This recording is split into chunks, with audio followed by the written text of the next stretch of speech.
نبی اکرم صلی اللہ تعالیٰ علیہ وسلم کا ارشاد گرامی ہے کہ بندہ جب صبح اٹھتا ہے، سحری کرتا ہے، اور سحری کے موقع پر یہ جب روزہ رکھنے کی نیت کر لیتا ہے، یاد رکھو یہ نویت ان اصوم غدا للہ، یہ کوئی حدیث نہیں ہے، یہ خامخواہ کے لیے لوگوں نے مشہور کر رکھا ہے کہ سحری کے موقع پر یہ پڑھنا چاہیے اور نویت ان اصوم غدا للہ، یہ کچھ نہیں ہے، یہ کوئی حدیث بھی نہیں ہے۔ سمجھ میں آیا؟ یہ تو نیت ہے، اور نیت کس کو کہتے ہیں؟ سحری کھانے کے لیے اٹھتے ہیں اور دل میں نیت یہ ہے کہ میں روزہ رکھوں گا، یہ خود نیت ہو گئی۔ اب اس کے لیے نویت ان اصوم غدا للہ بولنے کی کوئی ضرورت ہے نہیں، یہ بلا وجہ لوگ پرچوں میں بھی چھپا دیتے ہیں اس کو، اور لوگ سمجھتے ہیں یہ حدیث ہے۔ جو ٹائم ٹیبل چھپتے ہیں نا رمضان کے، اس میں بھی اس کو لکھ دیتے ہیں، اور لوگ اس کو نیت سمجھ لیتے ہیں، لوگ اس کو حدیث سمجھ لیتے ہیں، یہ کوئی حدیث نہیں ہے، نہ نبی اکرم صلی اللہ علیہ وسلم سے اس کا کوئی ثبوت ہے۔ نیت تو نام ہے دل کے ارادے کا۔ ہم اٹھتے ہیں سحری کھانے کے لیے اور ہمارا ارادہ یہ ہے کہ ہم روزہ رکھیں گے، یہ خود نیت ہو گئی، اب زبان سے بولنے کی کوئی ضرورت نہیں۔ ہاں البتہ میں نے ابھی چند جگہوں پر ایک بات ذکر کی، اور میں نے یہ کہا کہ یہ خوب سن لے کہ ہم سحری کے موقع پر 2-3 دعائیں کر لیں، وہ دعائیں ضرور کر لیا کرے سحری کے موقع پر۔ ایک دعا تو یہ کرے کہ اللہ میں آج کا جو روزہ شروع کر رہا ہوں، اور تو نے اس روزے پر وعدہ کیا ہے کہ میں باب الریان سے قیامت میں داخل کروں گا، اے اللہ میرے اس روزے کو قبول کر کے مجھے باب الریان سے داخل کرنے کا فیصلہ کر دے۔ اللہ سے ایک دعا تو سحری میں یہ کر لے۔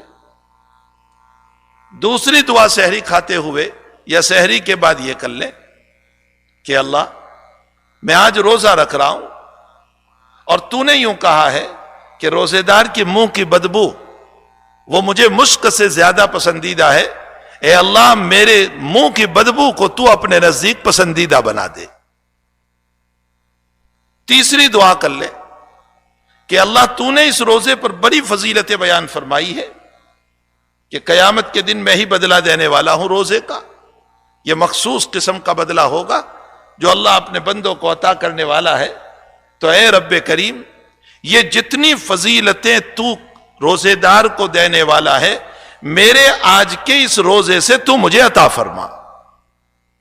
یہ 2-3 دعائیں یاد رہی، ان 2-3 دعاؤں کا روزانہ اہتمام کر لیں، اور افطاری کے موقع پر 2 دعاؤں کا اہتمام کر لیں۔ پہلی دعا، اے اللہ میرا آج کا روزہ تو قبول کر لے، میں نے جو روزہ رکھا ہے تو اس کو قبول کر لے، اگرچہ میں اس کا مستحق نہیں ہوں لیکن محتاج ہوں۔ مستحق ہونا اور بات ہے، مستحق تو وہ ہو سکتا ہے جو اللہ کے شرائط کے مطابق روزہ رکھے۔ کون ہے جس نے اللہ کے شرائط کے مطابق روزہ رکھا ہو؟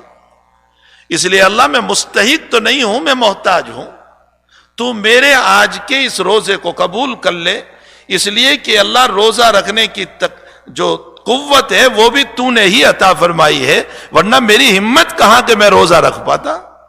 شوگر کا مریض، پریشر کا مریض، کہاں میں روزہ رکھ پاتا؟ تیری ہی ہمت پر میں نے روزہ رکھا ہے۔ اے اللہ میں تیرا شکر گزار ہوں کہ تو نے مجھ کو ہمت عطا فرمائی، اب تو اس کو قبول بھی فرما لے۔ اور دوسرا، روزے کے افطاری کے موقع پر ایک تو اس کا شکریہ، اور دوسرا استغفار۔